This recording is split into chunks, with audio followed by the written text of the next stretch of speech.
Good day to all my friends, subscribers, and viewers. Welcome to our channel. Again, this is Mr. Nino Humawas Catorza, your licensed real estate broker with PRC license 0015450. Now we have another property for sale. This is 4.2 hectares. It's a clean title for 4.5 million pesos net and fixed price. So, net niya, fixed price pag yun, no?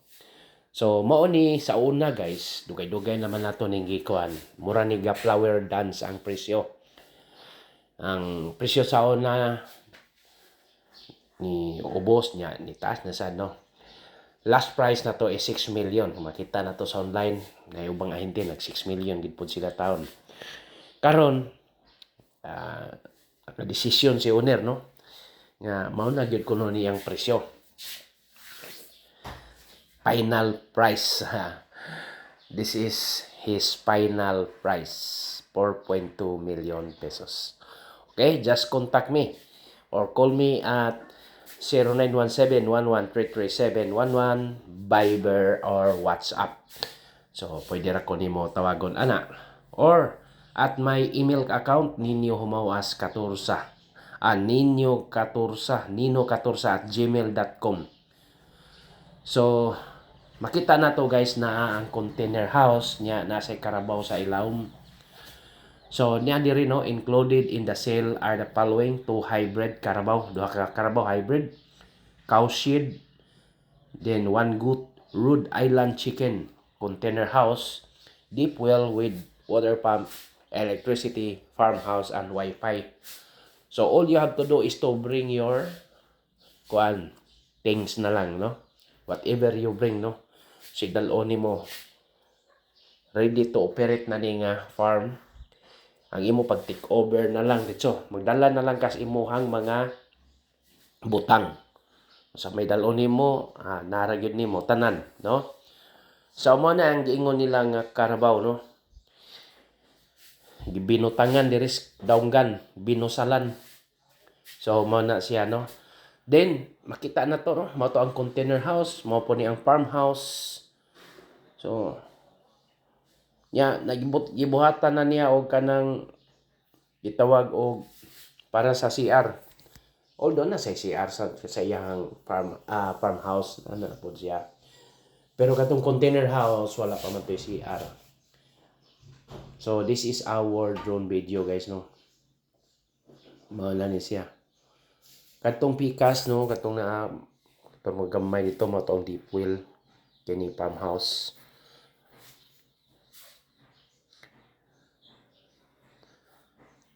Kining murag gikoral o kuan na dia ang Rhode Island chicken.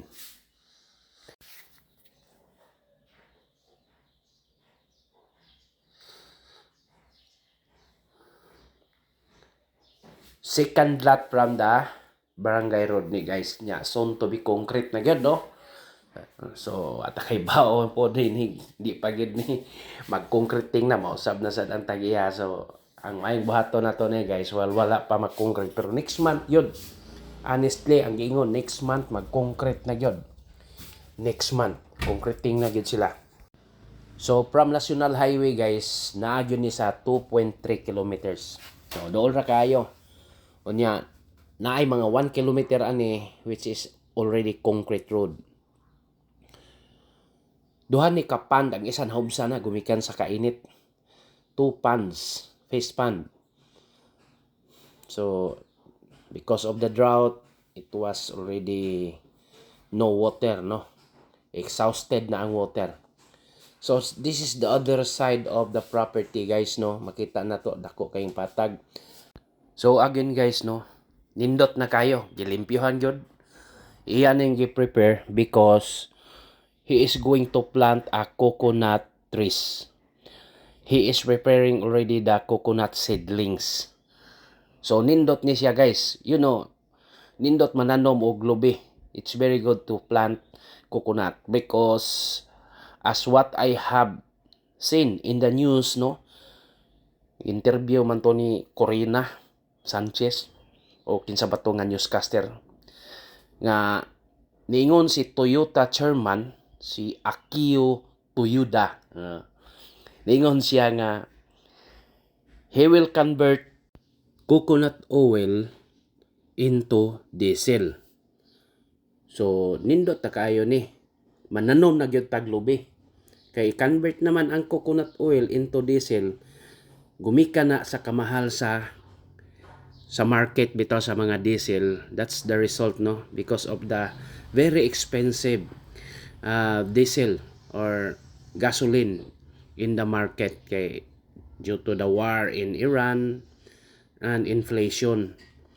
So nindot jud kayo ni guys, no, makita na to nay usa ka pond wala gi hubas-hubas according to the owner naa ni tubod. There is a flowing water on the other pond. This pond is exhausted, no, nahotdan yung tubig because of the drought. But on the other pond wala gyud kuan. So naapan ni sila mga napier na sunog lang kay na wa niya mabantay ba. Nagdaob to siya, he bore some portion but he did not notice na nadaoban din na sunog di. So that is the road guys, no, makikita na to, there's a road going to the ready na nga road guys, wala na problema regarding ana nga road, wala na gyud na siya kanang sure na gyud na he paid already the road right of way.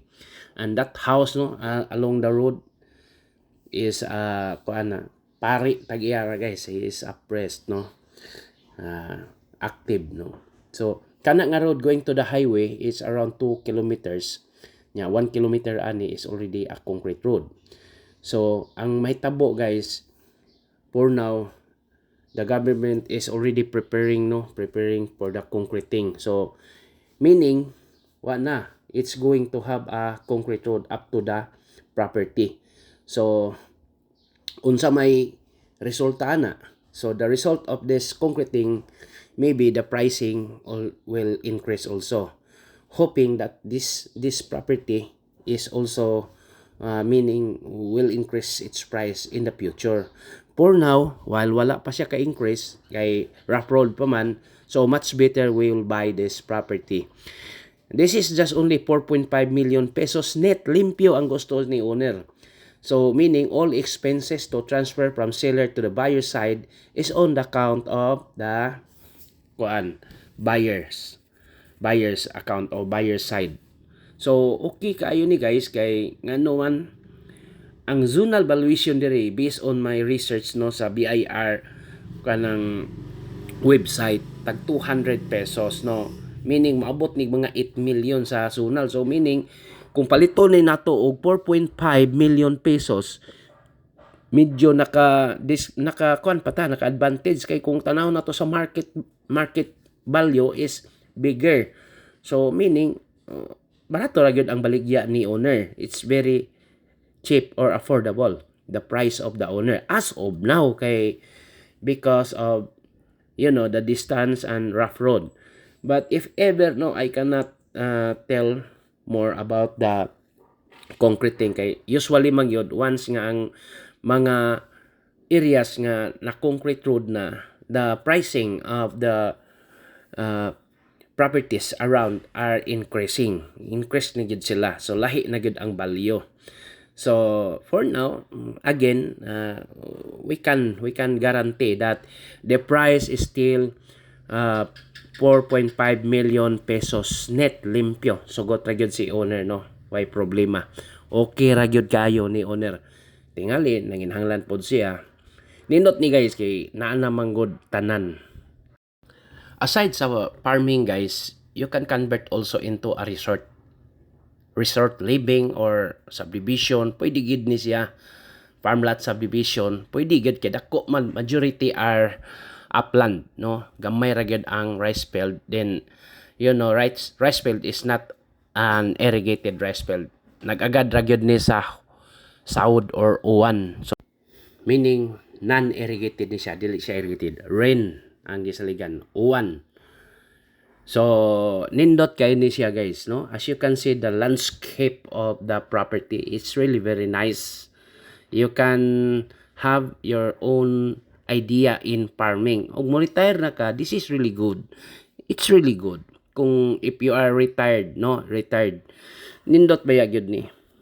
So kini nga lugar guys naa ni mga next to the other side no, na po dito yung mga foreigners nakapalit Canadian balik ko na to kasi lingan ra tanin napita dool-dool ra ko nakapalit sa akong gamay sad kaayo pero at least na ko'y gamay na palit nga yuta no nya ito na Canadian, Russian, German oh, tulo na sila kabuok nya napay American wala pa ka build so mao nay nakanindot no. So, okay gyud kayo. Kadto guys nga farm, goat farm to sa goat house to siya, goat house. See.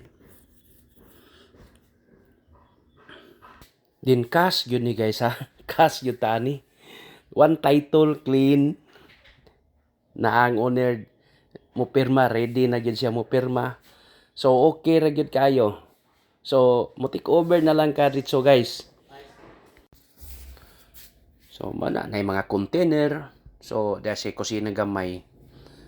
Small kuan dirty kitchen. And this is the kuan guys, mo na ni ang deep well that has water pump no. Nya napoy lemon, kanang limonsito. Mo ni mga other improvements nila guys no. This is the pond na gingon ni owner nga way hubas-hubas. There is a flowing water na tubod no inside no na tubod mo nang wa siya mohubas himuan niya kanal.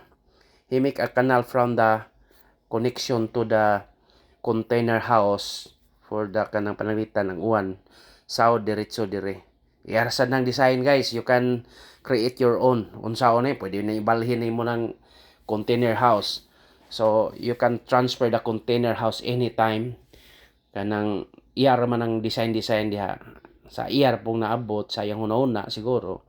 So in the future no makakuan ra gyud kag imo nya. This one is the kuani for the CR na septic tank na niya guys. Ya na pagid siya mga container kana mga container duha ka buk container kanang para sa water no. Pinalit ko nun na niya tag 9,500 each. So mo na no. There is Carabao no, is consider Carabao. Below the kuan no. Ilawom sa kuan container house. Napay electricity connect to the kuan cow shed. So ready na gyud siya no, makuan na gyud nimo. Again 4.2 hectares clean title gyud ni guys nya mura siya og ang porma siyang yuta mura siya ga square. So this is the Rhode Island chicken guys. So on my research no tag 150 kanang gagmay pa pesos no ug maka kuan ka ani pananglitan makahimo kag imuhang kaugalingon nga Rhode Island chicken guys. Okay sad kaayo no. Apil na sa disya sa ceiling. Dagko kayo yang itlog nindot katong mga murag yellow color. And this one is the kuan guys kaning para sa baboy ni siya guys. So pwede siya ni sa mga kuan livestock. Madre de Agua to guys. Going back no, lemon naman si seller, naman si owner. So lemon itilaw tagamay. Na si owner oh. Iya itang gitudluan nga nindot na daw didto kaayo. Because that is almost the boundary, kayang gitudlo. Boundary na sa iyang property. Nya. Dire, mo na siya guys no. Yeah. You can see the rice field guys kanang unirrigated yun nga rice field. That is the boundary. The one na siya dito according to him nga nindot na buhatan og small house pod or payag no. Ana kada. You can convert also the rice field into a face pan pod no kay siyempre wala man siya irrigation. Pwede ra daghan kag mahimo diri guys. Piggery, poultry, etc. no, or convert it into ecotourism no, ecotourism. You can plant vegetables, any kinds of crops, kamote, kanang ito kamuting bagon, kamuting kahoy, that is cassava. So again, this is the Rhode Island chicken no, aton gitan-aw no. Kini siya mga gagmay pa ni siya nga kuan mga junior pa ni nga Rhode Island niya katong uban nangitlog na to. Oh, that is the hen and the rooster, Rhode Island, no. So netra order na siya sa TikTok, barato ra kuno kayo. So manay nakanindot jud sa property guys, no. Nagitay kwarta, no, 4.5 million di sa di ka malugi. Okay ra gyud pud kayo, napay itoy iro na. So manay nakanindot sa property gyud. So this one is not already part of the property, but he will retain this property. This is around 3,000 square meters. Not part of the title. Wa siya ma-appeal sa titulo. And this one is the coconut seedlings, no. He is already preparing. So mo na ni siya. This is dwarf coconut seedlings, no. Nag-prepare na siya ani. He is going to plant coconut seedlings. Even though you can plant the coconut seedlings, you can intercrop also other kinds of farming. So this is the road, no. Kilid sa balay pare, maglagba siya tubangan, no. So gipave na siya so good guys, gikuan na because the government will going to concrete, no, with this month of June. So karong Hunyo guys, magsugod na ang concreting. So mao gyud ni, that is the reality man god. Sometimes kung makoncrete na gyud, wala na, finish na ta, magmahal nagsugod kay ang yuta magtaas man gyud. So kadto habal-habal na siya, mga murag nagsuroy og isda. So no need to go to town na maligya diri kanang isda mo diha, isda manay naas kabukiran guys. Nagsuroy po na sila. Malit ka diha, automatic ra na sila makontak na to or balik-balikan na jud ka. So this is the bridge, no, katong bag-ong gihimo sa nag-flood control sila. Nindot sa noon, murag okay sad siguro ni pagkatrabaho kay lig-on man, no, dili gini substandard, no. Kuan gyud ni siya, kanang klaro gyud nga kuan. So kudos to the congressman, no, nga nakakuan 48 million na siya guys, worth of 48 million. So this is the concrete road, no. So this is 1 kilometer from National Highway na ni siya guys. So nindot na kaayo, no, nindot na gid kaayo ang atong property. Kay pila ra man to, mobo ra man gid kaayo tong rough road, pero wa na lagi magsugod na ang concreting. Awa na, finish na tani.